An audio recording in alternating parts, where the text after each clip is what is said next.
Good morning, good afternoon, good evening, wherever you are in the world. This is Doug Brunke with Global Chamber. Thank you for joining us on the global business of jazz on a very important day. Once a year, the UN has designated as International Jazz Day. Herbie Hancock has been involved in putting that together, and we also have our first speaker who's been very involved and integral in the activities, not just here at nearby our headquarters, but around the world as well. What we're going to be talking about today is jazz and really all sorts of aspects of jazz, in particular the business aspect, and also whether you're just a business person or whatever you end up doing in life and you're interested in jazz, we've got some information for you to become more involved over this next year. So thank you for joining us. I'd like to introduce our first speaker, Doc Jones. He's a jazz musician. He's the founder of Arizona International Jazz Day here near our headquarters of Global Chamber. Over the last 30 days, he has been persona number one. He's had multiple concerts. He's gotten the governor to declare Arizona as the International Jazz Month. He's been everywhere. He's been involved with everything. He's been helping to promote and also direct the programs here. And so, Doc, let us know a little bit about, from your perspective, of the business of jazz and also the ways people can become involved. Welcome. Thank you. Well, first of all, let me thank everyone for tuning in today. My name is William Doc Jones. I'm born and raised in Chicago, moved out here 30 years ago. I have a wife and 4 children that brought out here to explore this wonderful weather we have out here. And we call it the land of plenty. I've been a professional musician for 30 years. I've been a businessman for over 25 years. I've owned not only nightclubs, schools of music, and started several businesses. Now I own a multimedia company that produces content for jazz around the world. We got publications in 5 states and 3 countries. What we're doing now is in being involved. I met Herbie Hancock back in 2012 in New Orleans, where we're based out of, and we started talking about this day called International Jazz Day. We've known for the last few years, jazz has been declining. Last 20 years or more, jazz has been declining around the world, but really in Arizona, or I should say in the United States, because around the world we're picking up. Japan, Europe, we're actually doing pretty good over there with jazz festivals and people learning to play jazz. What we're talking about today is the business of music.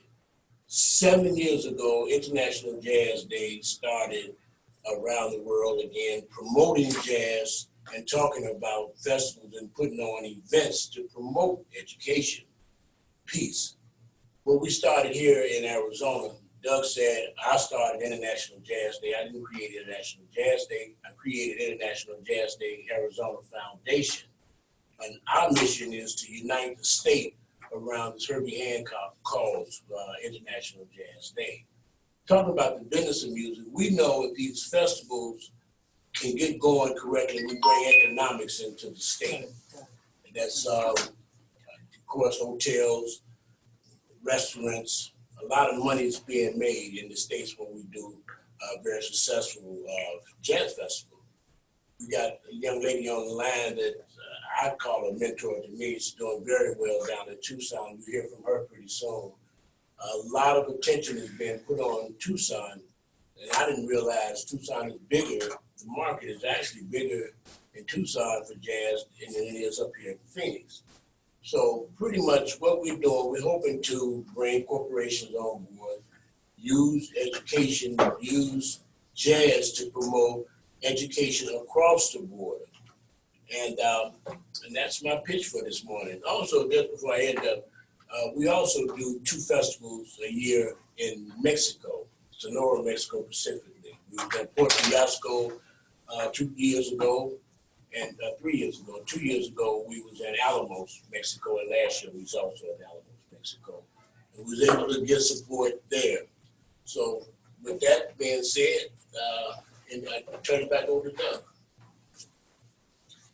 Thank you, Doc. And Doc's going to be available to answer questions. Our next speaker is Yvonne in Tucson, as we've already heard. Yvonne, thank you for all that you do for jazz in the state. and around the region. Looking forward to hearing more about what you're up to and the things, how jazz is flourishing in Southern Arizona and the Southwest. Thank you very much. I'm Yvonne Ervin, and I have a lot of hats on. You can't see them, but I run the Tucson Jazz Festival, which we'll be going into our 5th year this January.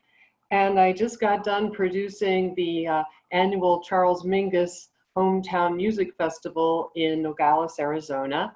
And it was the 25th anniversary of the festival that I first produced, called Jazz on the Border, the Mingus Project, on both sides of the border in Nogales, Sonora, and Nogales, Arizona. It was a week-long project that featured the music of Charles Mingus. We did Mingus's epitaph. We had a week-long a series of music in the schools, and we did concerts in Nogales right across the line and on this side of the border as well. And so it's been a long ride. I also run the Western Jazz Presenters Network, which is a coalition of Western presenters of jazz festivals and other jazz presentations all across the West. Includes the Monterey Jazz Festival, the San Francisco Jazz Festival, the New Mexico Jazz Festival. We have members in La Jolla, California, and we just got a few new members in Colorado. We have about 45 members in all, so a lot of jazz going on in the Western states. And so I'm really happy to be here on International Jazz Day, and I'm so glad that International Jazz Day is happening. I just noticed on the map of all the things that are going on today for International Jazz Day, it looks like there's probably more things going on in Europe than there is in the United States. And there's things going on all over the globe. And I am thrilled to be a part of that. And I'm very honored to be a part of the jazz world for the last 42 years. I know it's unusual to have a woman in the jazz business. In fact, I was at a meeting the other day, and they asked for people to go around the room and say, would you rather be invisible or would you rather be able to fly? And I said, well, as a woman in the jazz business for the last 40 years, I've been invisible, so I'd rather be able to fly. But no longer are women invisible in jazz, and I'm very happy to be a part of that as well. I think it's so important to have really wide representation, women, different races, different ages. We have a really great group here that I help support called the Tucson Jazz Institute, and our Ellington band is going to the Essentially Ellington contest in 2 weeks to hopefully win first place again. They've been there for the last 8 years. They've come in the top 3, and they've won 3 times as well. So there's something in the water here down in Arizona and Tucson. I wish I knew what it were. I'd bottle it up and send it everywhere else. But it's been great to be a part of the jazz community worldwide and in Arizona. And it's been great to be working with Doc for the last couple of years on spreading the gospel of jazz in Arizona. So I'm very happy to be here and happy to be part of International Jazz Day. Some questions coming in, and so we'll wait till the end. Everybody's going to have, each of the 5 speakers are going to have a few minutes to talk, and then there'll be Q&A. One of the questions is jazz and where you mentioned about Europe, and one of our speakers that wasn't able to attend today it does jazz in Europe, and he talks a lot about how important it is to the community and the culture of Europe. And yet jazz was, I believe, developed in the U.S. And so some of the things to think about in the Q&A perspective are where did jazz start? How does it, how did it evolve? How is it today? What are the artists today versus 20, 50 years ago? And then regionally, where are some of the important places for jazz? So think about those speakers as we get to the Q&A. But in the meantime, I'd like to introduce Billy Adkins. Billy is a really interesting background because he's been in business. He's a director of programming on the jazz side of it, but he's been in the automotive business. He's an entrepreneur. He's been a very, very involved in business. Billy, I think I met you recently at one of the jazz concerts in Scottsdale. I look forward to hearing your thoughts about jazz in the world, and the things that you're involved Billy's calling in from Virginia. So can you hear us? And are we connected in? See him. Let him know that we see him. We can see you, Billy. Yeah, just tell him to talk. You see him on mute? He's muted. So I think he's on mute is probably the problem, or we just lost him. No, he's there. He's just muted. Oh, okay. So tell him to unmute So we his need mic. to unmute, that's all. There we go. Hey, Billy, how are you? I think you're all set. I'm doing great, thank you. Great to see you. Tell us more about what you've been involved with and kind of your perspective on the business, global business of jazz.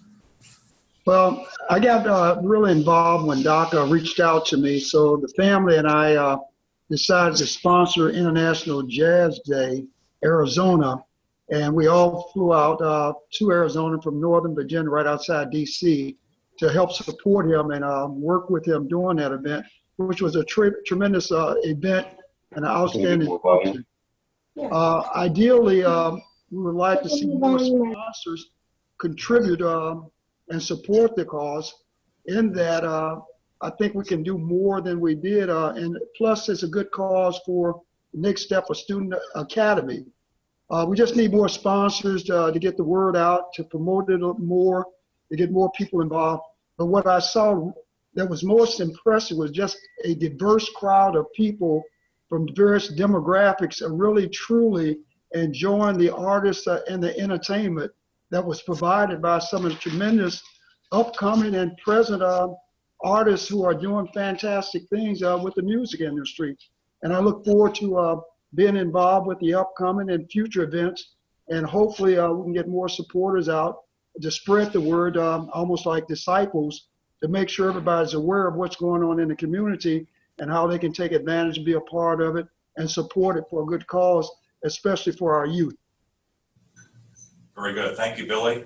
We'll be coming back to you. Our next speaker is Wayne Gaskins, a little bit further north in the Philadelphia area. Wayne is a South African Network Alliance leader, and he's also a key component and I believe founder of 215 Jazz Magazine.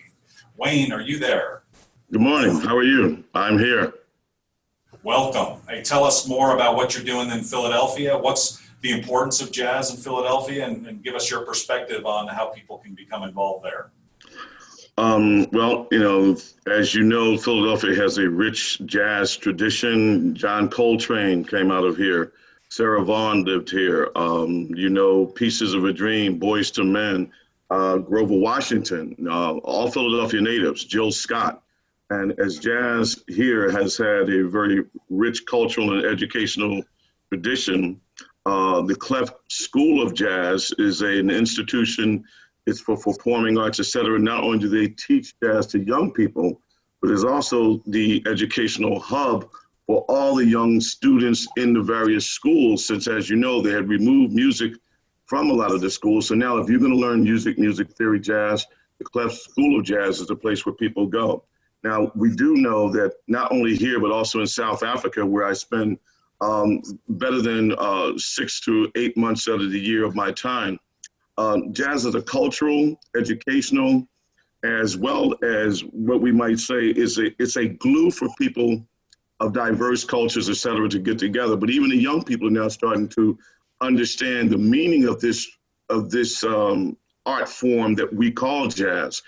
It roots their music that they're now playing, whether they're playing hip hop, whether they're playing some R&B, they've gone back to the beginning to get in touch with where the origins of jazz would come from.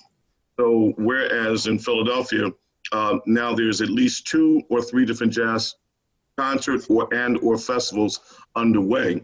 What Doc Jones and I, what we've done here is creating the 215 Philly Jazz Magazine platform to continue the educational component of it, to make it aware that this is a social glue that brings all cultures, ethnicities, and age groups together, nationalities, et cetera, but also the economic impact that jazz is having globally. Whether you're talking about whether it's a Cape Town Jazz Festival, where they do something like, I believe it's 560 million, at one point now it's up to 630 million rand, which translates to about $55 to $60 million in revenue for the 3 or 4 days that jazz is in the city of Cape Town. So even here in Philadelphia, many of the jazz clubs and or venues that have closed, now they're beginning to spring back up again. People are seeing its importance, not only in terms of the performance aspect and the entertainment aspect, but also as a driver of tourism, as a job creator, as a means of giving additional education to these creative minds that don't always have an opportunity to either listen to, be with, or be nurtured by those jazz greats that have come before them. So Philadelphia, as most people know, had the Sound of Philadelphia, which was a organization and a label from almost 1970, 2014. So they had a history of 44 years, and much of their music was jazz related. When people listen to it, they can hear the jazz influences. Motown, which was the predecessor of the Sound of Philadelphia, they existed from 1956 to about 1971. And as we know, most of the musicians were jazz musicians. So we see the educational component of it. We see the drive of tourism for individual cities, but now we're exploring the economic impact as it can make a difference in the lives of so many people for whatever city and whatever area that you're from. Very good. Thank you, Wayne. And great to have the fact that you've been involved with promoting and concerts around the world. Our last speaker, we're going to shift over to Chicago. Kevin Crowell is a member of Global Chamber, president of Asia Business Group, and he doesn't claim to be a professional musician, but he is an amateur musician. He plays a number of different instruments, and he loves jazz. And so he's going to be talking about it from the standpoint of a lover of the art, and also how can a normal person, if you will, as an average person, get involved with jazz and music. Kevin, greetings in Chicago.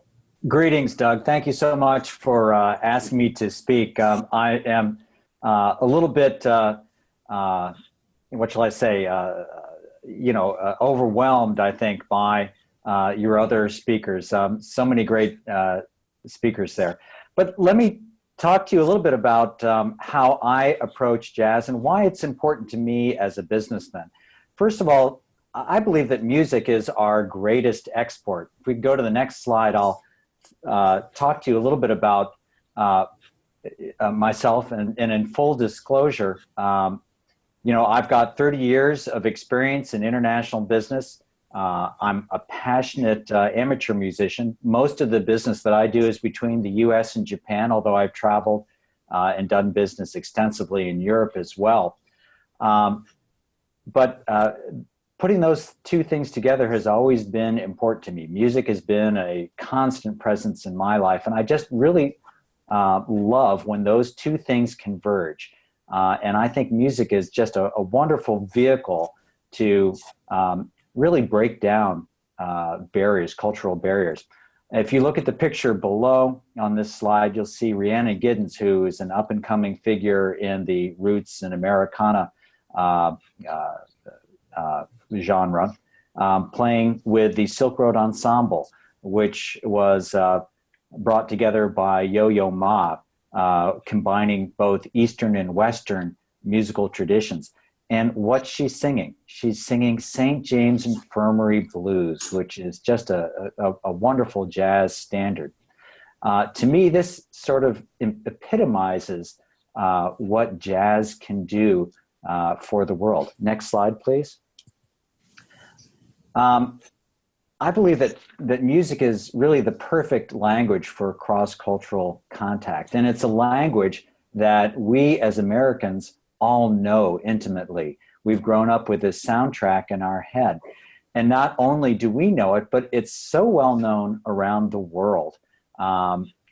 Whether it's jazz, bluegrass, pop, rock and roll, whatever, American music is extremely well known wherever you go. You can go to, in my experience, you can go to even the smallest towns and hear American music. You probably will meet someone who is quite passionate about American music. When I was a young man, I lived in Japan for several years, and I was teaching there. And that first picture is the picture of a husband and wife. I met them when I was young. We bonded over a shared love for singer-songwriters. He was very influenced by American singer-songwriters and also Japanese singer-songwriters, and we shared that bond. We're still friends today. Another person I've met over the years, a Swede by the name of Johan Eliasson, and he was very influenced by the Mississippi Delta blues. He's called himself Bottleneck John. His moniker is Northern Heart, Southern Soul. I can't believe how much further away from the Mississippi Delta you can get than Sweden. But there it is. That's the power of music. Next slide, please. Jazz, in particular, I think is a great vehicle for breaking down barriers. You know, jazz, as the other speakers have noted, is multicultural. It grew out of the traditions coming from Africa, from Europe, and it was melded into something very, very uniquely American, something that I think we should all be extraordinarily proud of. And it's those qualities of jazz, I think, that really inform us and make us who we are as Americans. That creativity, the attention to group dynamics, the respect for each other, and of course, virtuosity, musical virtuosity are so important. And then, of course, improvisation. And, you know, I call improvisation equal parts of fake it till you make it and just quiet mastery. And it's those two things, I think, that as Americans, we get to be known for overseas. A good friend of mine once told me, he said, you know, school is like orchestra, life is like jazz. And I think what he was trying to say is that, you know, orchestra, you're given sheet music and asked to interpret it. Not an easy thing to do by any means. And I don't mean to badmouth classical music at all, because I have the greatest respect for it. But jazz is yet something different. You're making the lines and you're coloring it, filling it in. If you could press the space bar or forward it, you'll see something pop up. Business, I believe, is jazz. You know, we're always asked to improvise. It's something that we have to do as business people, and that's a wonderful thing we can learn from jazz. The picture here shows a gentleman that I met, again, in my early 20s. I lived with his family. Turned out he was a jazz singer. We bonded over Bill Evans, of all things. He performs annually at his town's jazz street fair in Okazaki, Japan. It's just a wonderful way to bring that part of America to another part of the world. Next slide, please. There we go. And I believe that we all need to put a little jazz in our lives. We need to use jazz as a way to create rapport with other people. If you don't know jazz, any musical genre is fine. I particularly happen to like jazz, but get out there, sing some karaoke. If you're not much of a singer, take your client, take your colleague, whomever, to a concert. The picture that you see there, I was taken at a concert of a jazz guitar legend, Bucky Pizzarelli. I took a client to. He was just over the top. You don't have to be a great musician.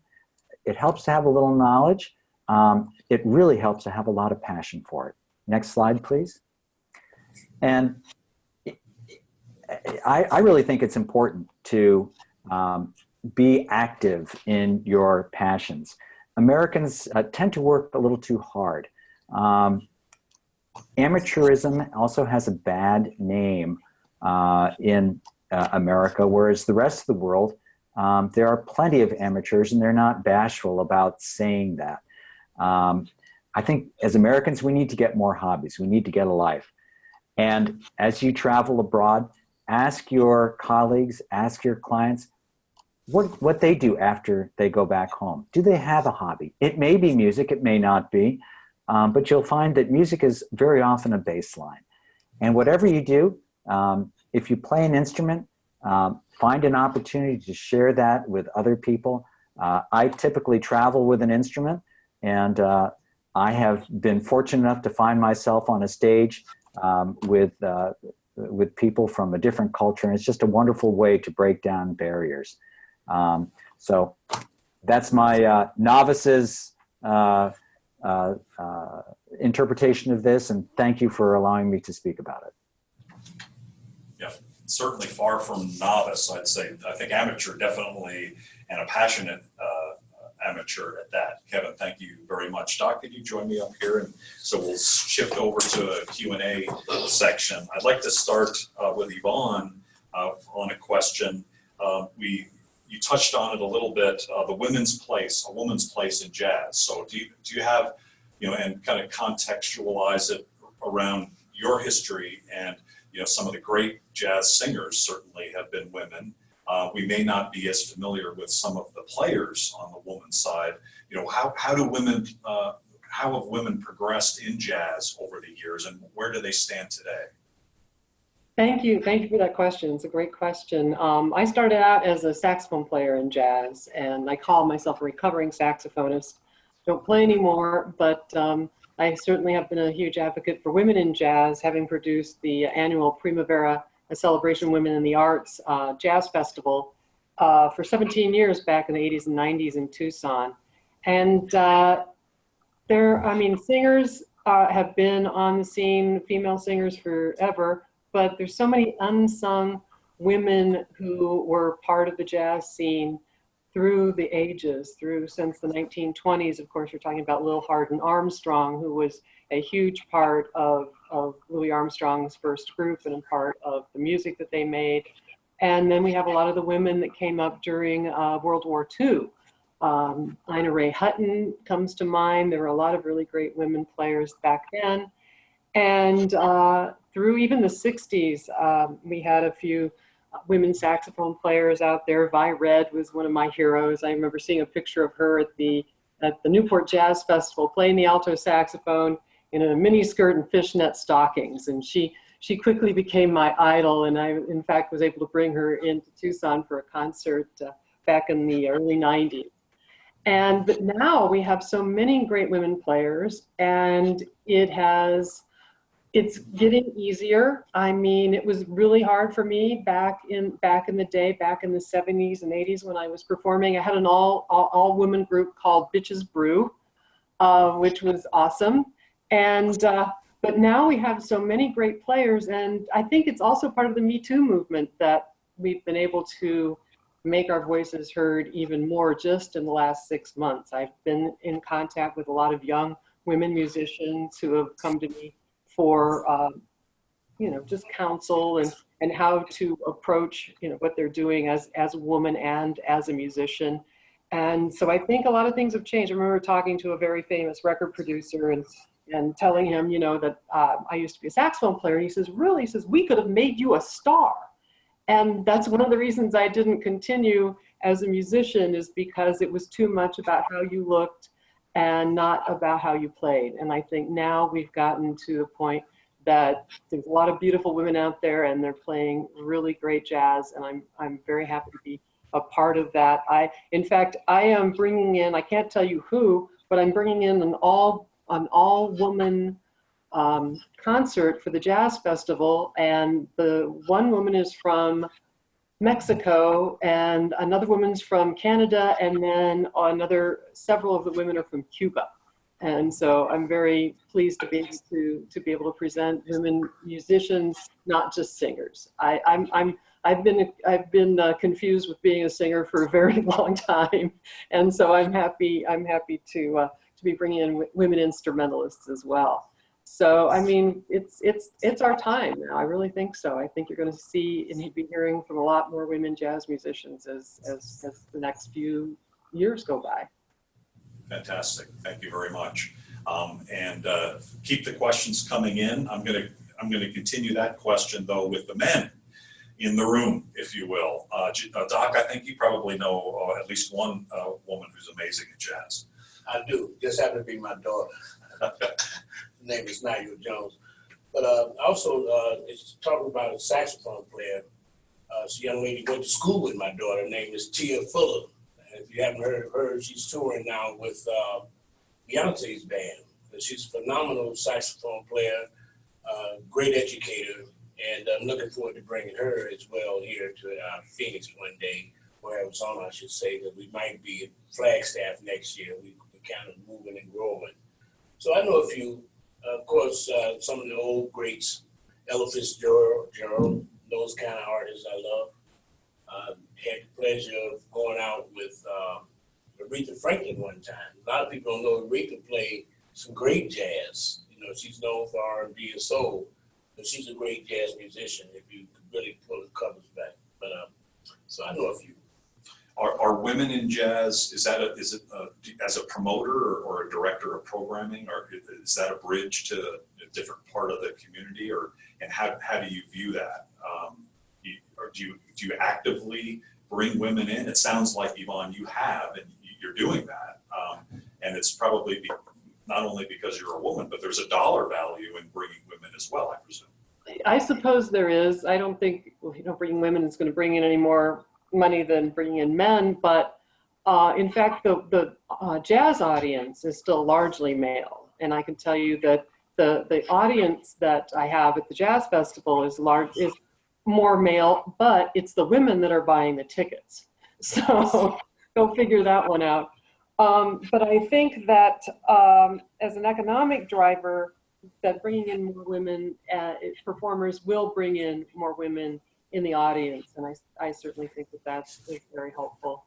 And it certainly is a hook in terms of media coverage as well.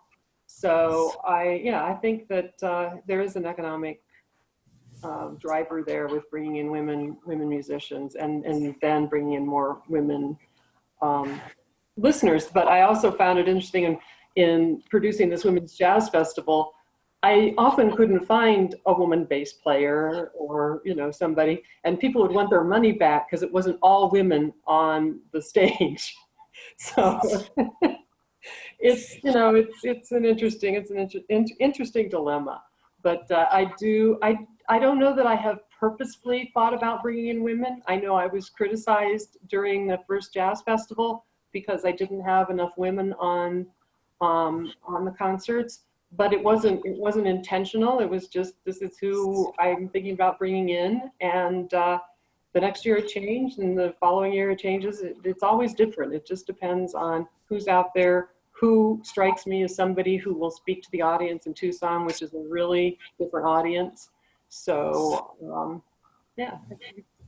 Very, very good. I'm going to keep with the questions, and if anybody, we miss you in terms of a question, you could definitely come back and answer a question. The next one is around just the dollar impact. I think you, Doc, had mentioned about how much New Orleans brings in for their jazz festival. I've heard some numbers like in Montreal and how big that is. Does anybody have a concept of really how much money are we talking about here, both for sales of recordings and concerts and anything else related to the art form?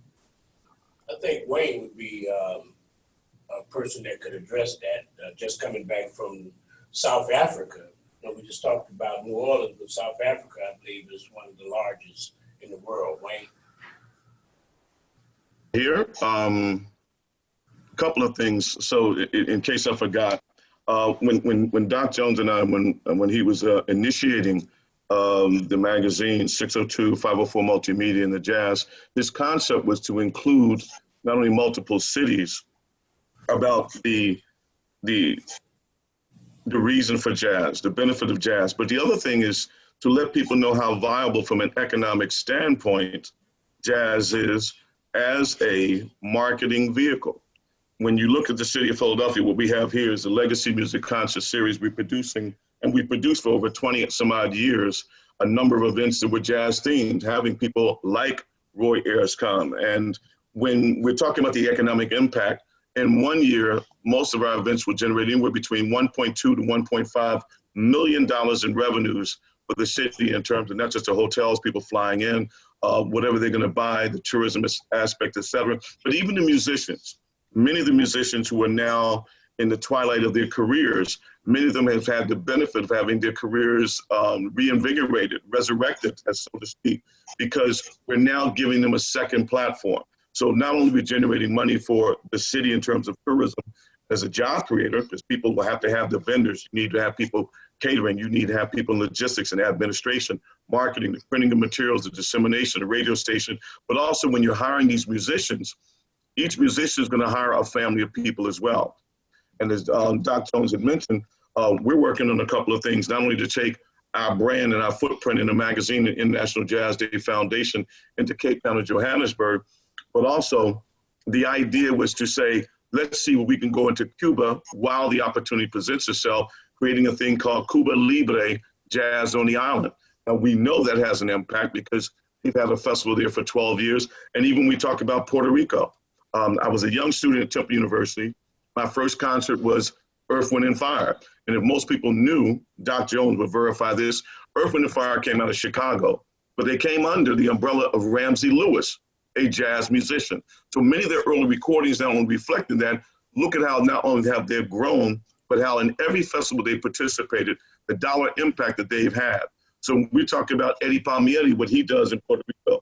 Here in Philadelphia, WRTI Radio, which is the Temple University Jazz Station, and a good friend of mine, we just met with him the other day, Ray Collazo. He's about to reinvigorate the jazz scene here with that, because many of the corporations are now seeing there's a dollar value that can be associated with this music because it's not offensive. People can say, I can take my grandmother to it. I can take my children to it. I can take my kids to it. So now they're seeing this is a platform where money can be made. And as I mentioned earlier, in 2015, the dollar value, and well, I should say the rand value first and now converted to dollars, 2015 to Cape Town alone was 542 million rand, which at that time would have been close to about $10 million was generated for the city of Cape Town for the effect of the international jazz event called the Cape Town Jazz Festival. This past year, it went up to something like 670 million rand, which again, when we converted, it's talk about maybe 12 to 13 million dollars. So we do know there is a value to be associated with it. We know whether you're talking about North Sea and Montrose, et cetera, they're seeing the economic benefits of having it there, not just from a cultural perspective. Now they see tourism, they see the job creation.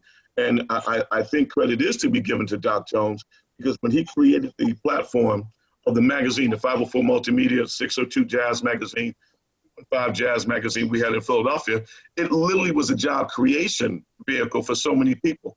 At our last event, we hired over 24 companies, 118 people participated in our event that we held here, which was called Home for the Holidays. In that value, almost all of our artists were jazz related. Not much more than that, because the purity of it is what people appreciated.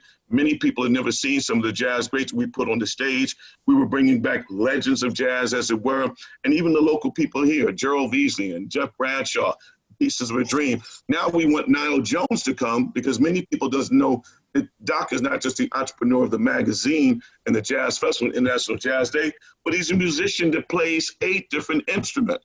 We need to get him on stage before he decides not to want to perform anymore, along with his daughter, because we know the economic value that he brings.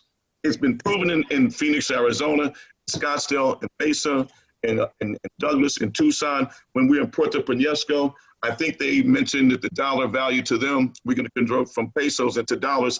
It may have made them as much as a 1.2 million, maybe 1.3 million. And now they've insisted on having a continuation of the same jazz festival in what's called Rocky Point of Puerto Priñesco, because they realize now this is something where people can benefit financially, economically, as well as the musicians. Fantastic. Thank you, Wayne. Great summary. May I add something? Can I add something for a second? I'll come back to Billy. Absolutely. Go ahead, Yvonne. Sure. The reason the mayor of Tucson and his friends asked me to do the festival was to increase tourism in Tucson. And in January, when tourism is down, which makes no sense to me because it's 70 degrees and sunny, and it worked. In fact, 50% of the audience that comes to Tucson from the very first festival came from out of town. About 25% of them came from Phoenix, but we had a lot of people coming from all over the country, and the beds increased by 10%. The occupancy rate increased by 10% every single year. And so it really is an economic driver. And we bring in about $1.1 million into the community with the 10-day festival. Fantastic. Billy, you're a businessman, and you've shifted over into supporting Doc and jazz overall. Tell us more about your perspectives as a businessman. You know, what does this mean in dollars and cents to you, whether it's in your region or beyond? Oh, and I think you're on mute.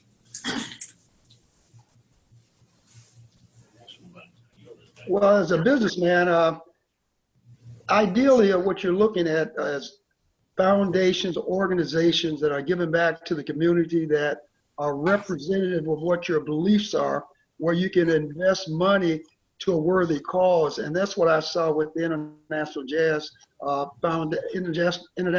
Foundation.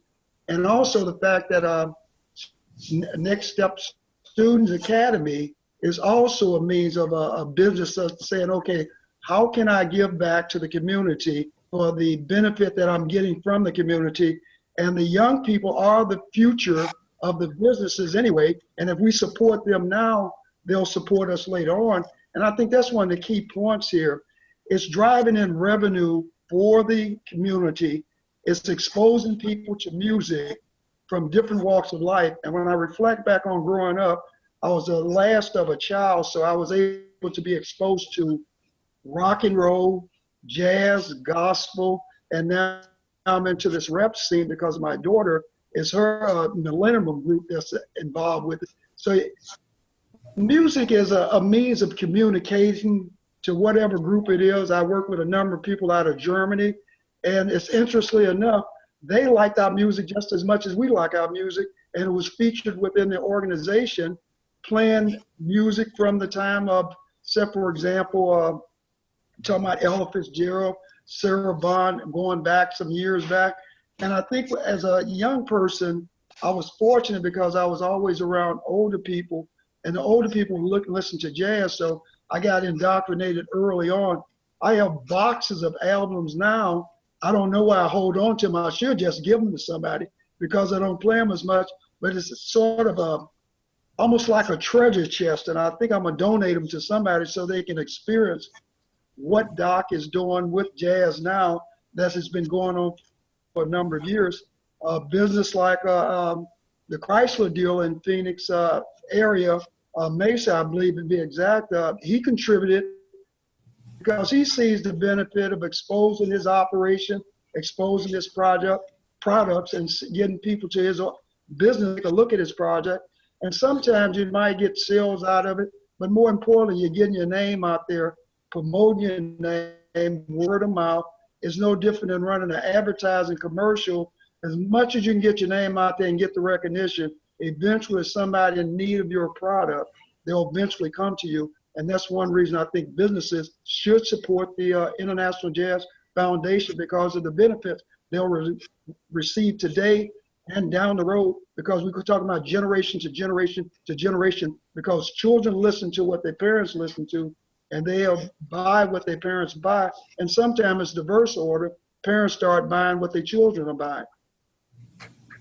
I think we also see, don't we see the automotive industry? I think I've seen Toyota investing in concerts. I know I think we had heard that the BMO Harris Bank had invested in the Montreal Jazz Festival. I presume there's a fairly broad range of companies basically doing what you're saying, is promoting something that you can't lose, right? It's something that people feel really good about.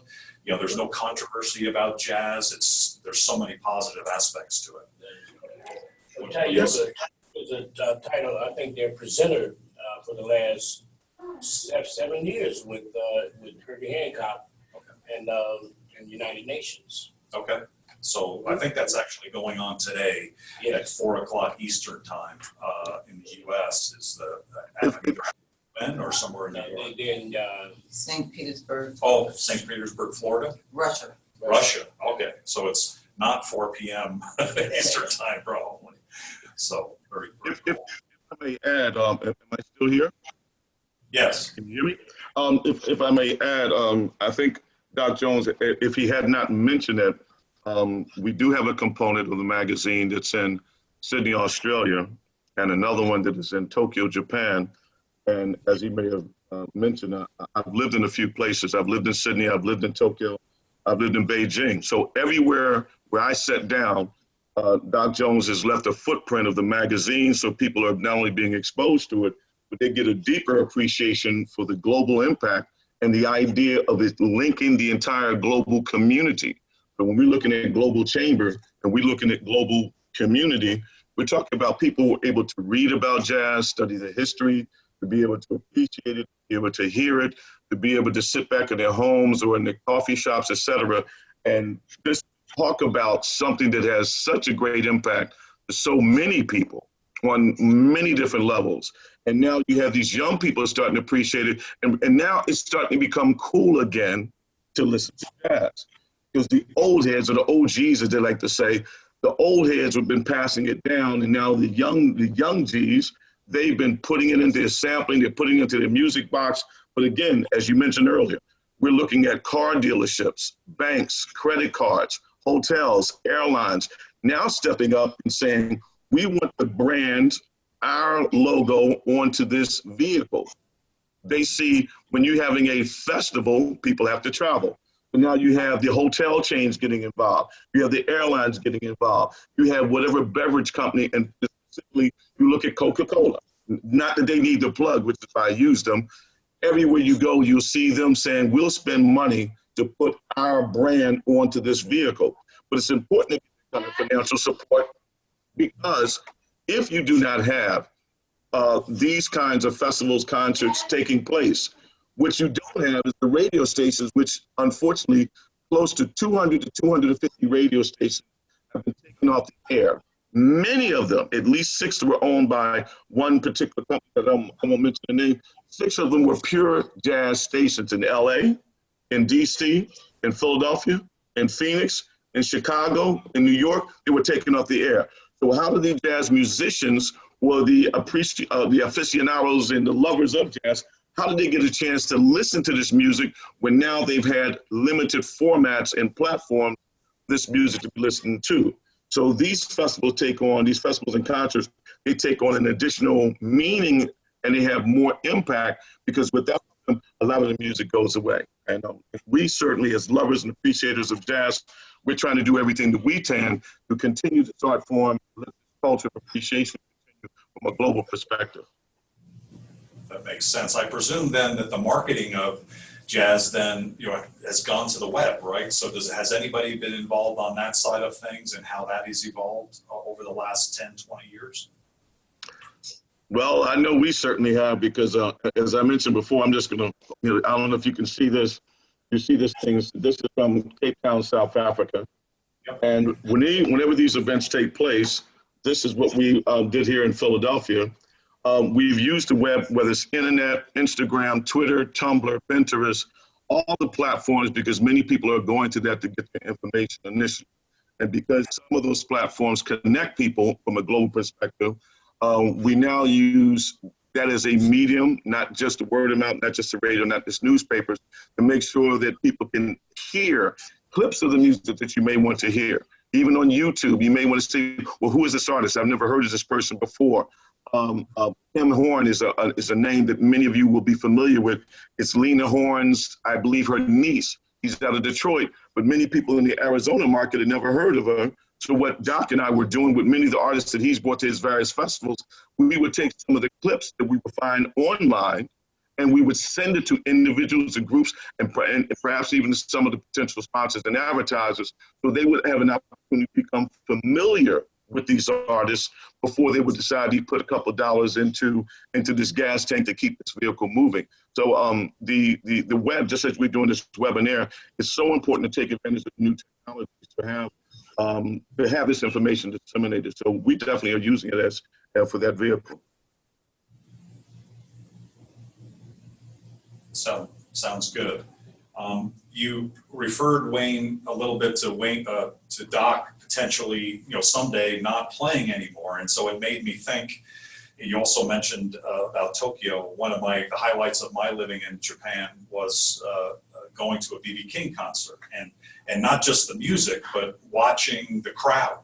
that was, 99.9% Japanese, getting into it completely, right? So, there's a bond there that gets created in other places around the world. I'm sure you've seen that in Cape Town. Sugoi! Sugoi!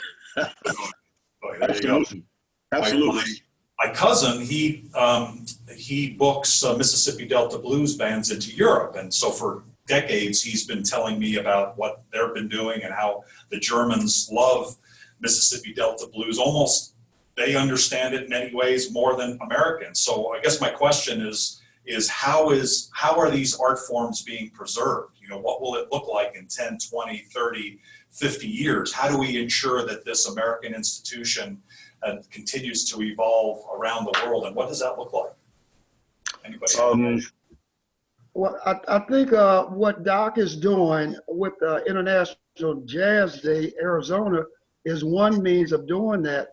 I think a key component is the future generation is more technology savvy, and somehow we have to make sure they're aware of what's going on, drive them to the events so they can share the word with their colleagues about the importance of keeping this tradition and this music going on, because it's as old as most people on this platform that's talking right now, and it will continue being there as long as Doc and International Jazz, AZ, continue featuring it in the various markets that he's in. But we need to expand this, and one way to do this is to make sure we have a major sponsor where we can get some major name artists in there that will drive the people to the event, because people can recognize names of the past that what they would like to see.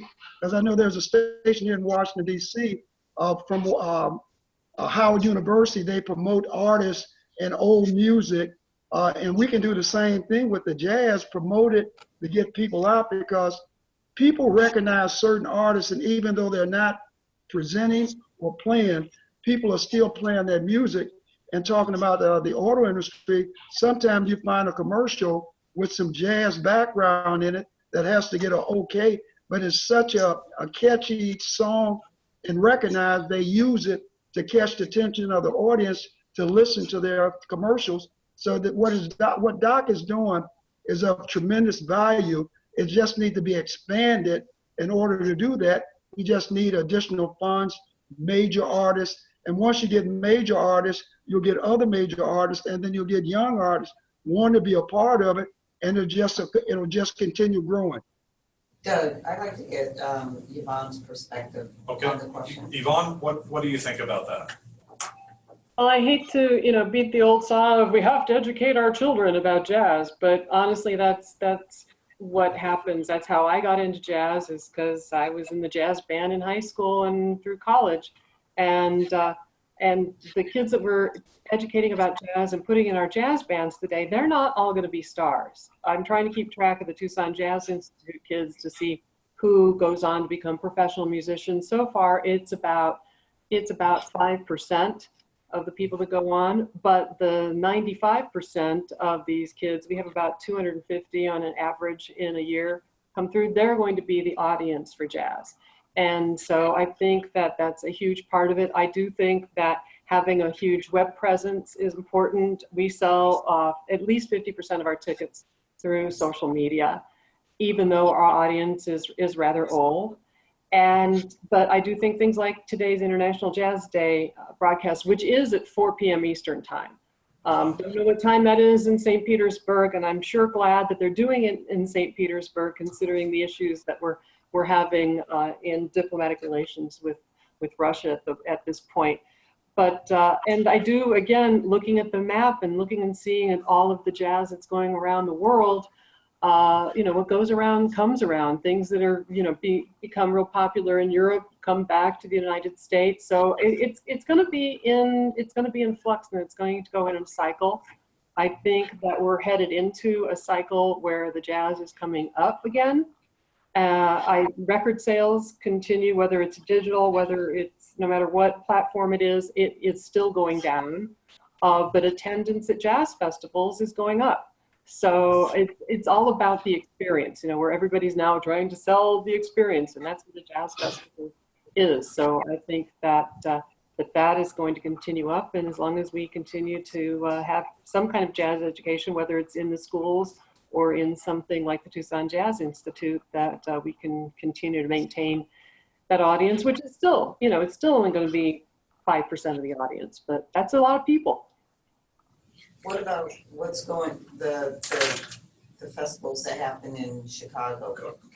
Question from the audience. So concerts in Chicago, what's going on there? Kind of the Mississippi River is I think bordered on either side with some really great art.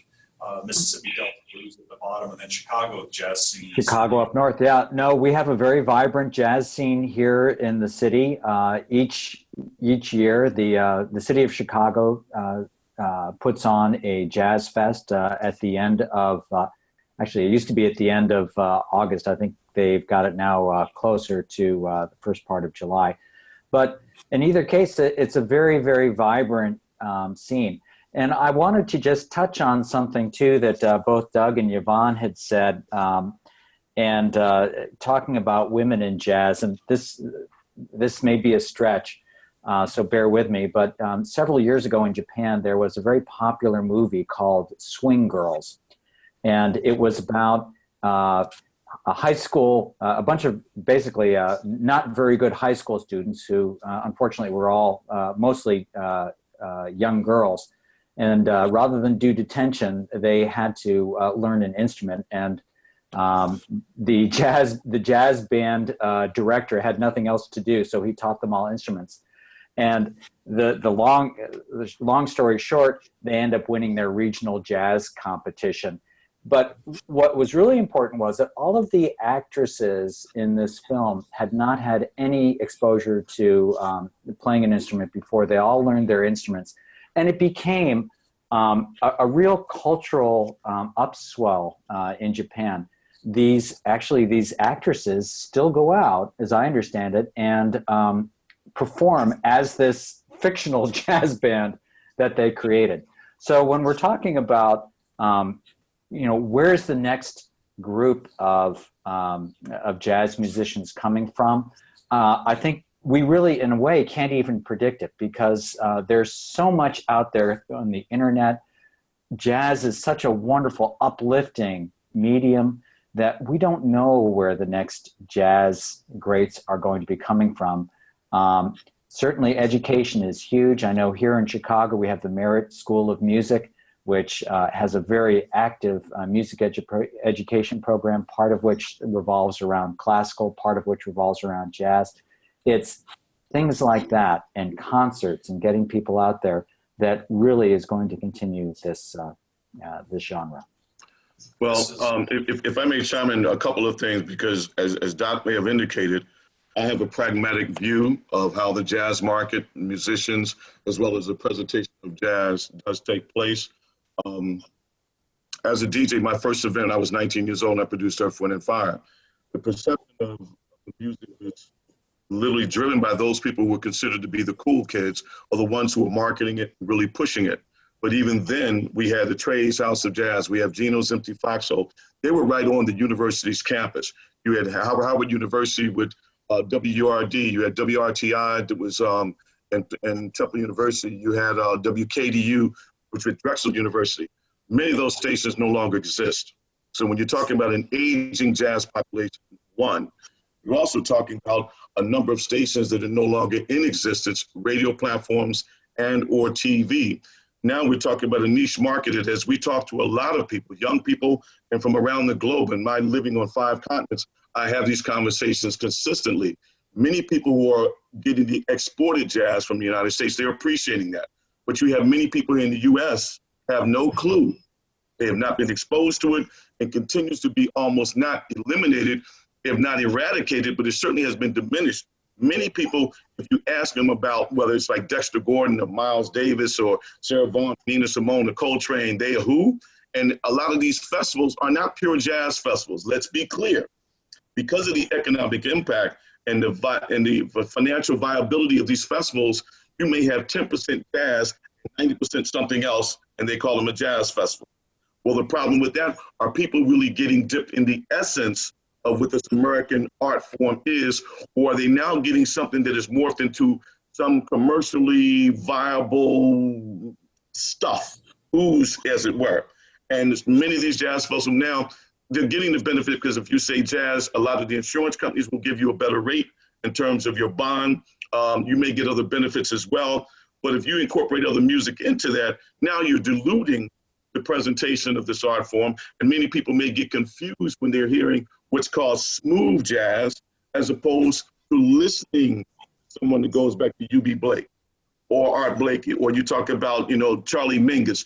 They're not getting that. And unless there is a way to make it so that these corporations, not just on NPR, National Public Radio, but on HBO, Showtime, whichever stations, whichever cable, whichever local stations can affect programming. It needs to be an ongoing effort to platform them in as many different avenues as you can so more people can be exposed, because a lot of these children, they're not getting it. And when the schools took music and art appreciation out of the schools, again, as Yvonne had mentioned, many of these young kids were not able to be seeded with this knowledge or appreciation of music. So by the time they get into their middle school, high school, et cetera, they're listening to something totally different. And then they say, jazz is for old people. We can't let jazz become a niche market of 2 or 3%.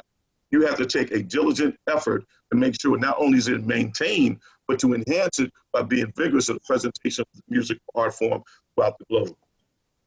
Thank you, and good point. Thank you for continuing the tradition of original jazz and all of its aspects, Wayne. Yvonne, thank you for what you're doing in Tucson and Southern Arizona and keeping it alive. Billy, thank you for your support. Kevin, love you, man. Appreciate your support today and pulling this together. And Doc, I'll let you have the last word. I mean, you're right in the center of it here in Arizona. I've watched you these last 30 days. Leading and bringing this up to probably a lot of people who didn't even know what jazz was, quite honestly. But yet there was Mayor Jim Lane of Scottsdale. He was right in the midst of it, really enjoying it, not just for the economic value, but the music itself. Do you have any last words you'd like to say? Well, my last word is to thank all the panel members today, especially Wayne. Just got in from South Africa, so I know he's probably jet lagged.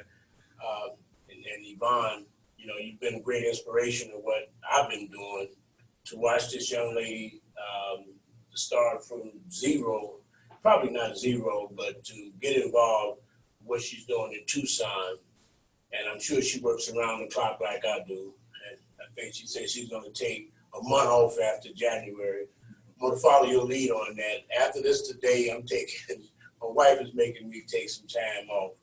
But I want to thank Billy, which is a friend, and really understand this auto industry, to get Toyota involved around the world and what they're doing to support that. That's what we need here in Arizona.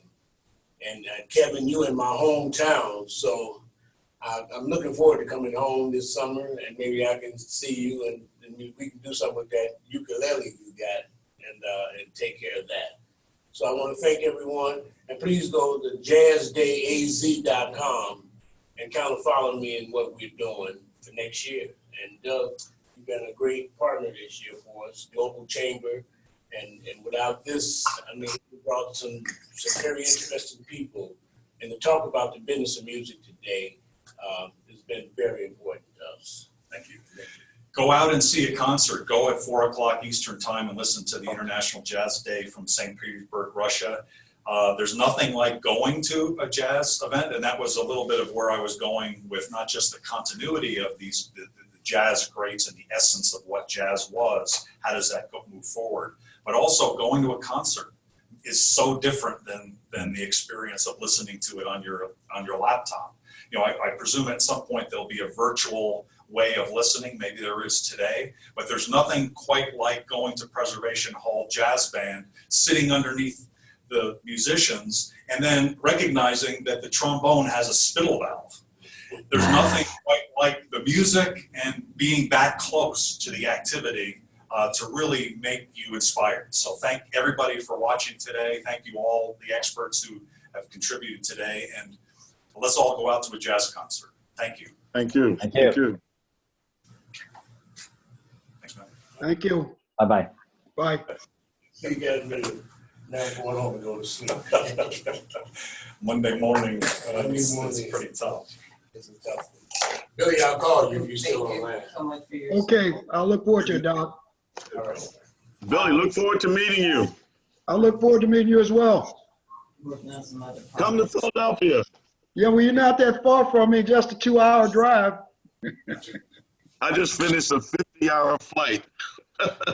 Well, you 4 need days some and sleep. 50 hours of flying. No, you come this way. All right. I'm gonna take you up on it.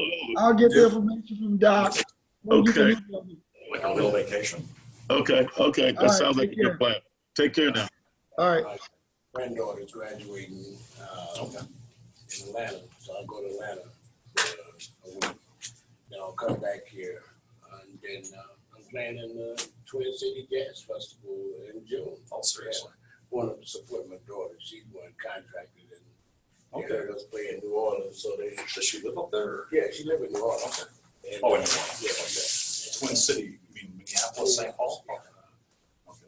And so we out here, I was just down for the French Quarter Jazz Festival, and they heard me and my daughter play, so they said, hey, man, get your daughter, bring your father with you. So they wrote me in the contract. I was trying to take, it's around my birthday time, so you know that. So I'll do what you, please set up a meeting with Kevin. Let's get that working. Yeah, let's get him on board early, man, for next year. There's no reason that they should support what we're doing, you know. We need to find out when their fiscal year ends. It's probably by the end of June, so whatever happens needs to happen between now and the end of May, so they can write it in their budget. I think it is in the summer, you're right.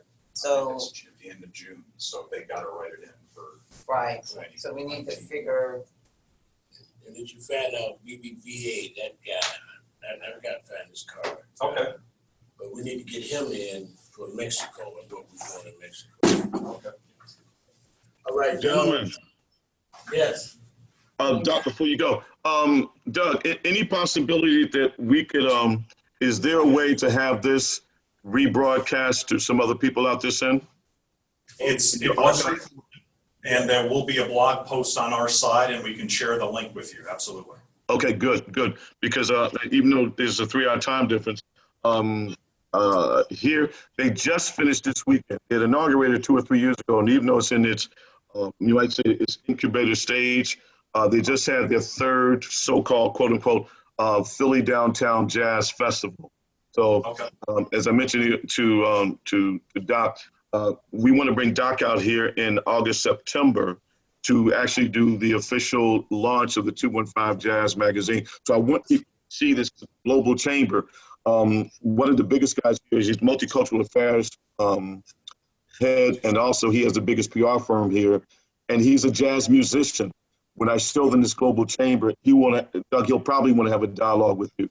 He's been very instrumental in bringing a lot of interesting economic as well as educational cultural things here to Philadelphia. His name is A. Bruce Crowley. So I want to make sure that I put that in your.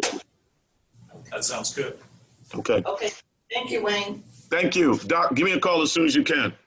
Thanks, Wayne. Take care. Okay. I'm going to walk the dog.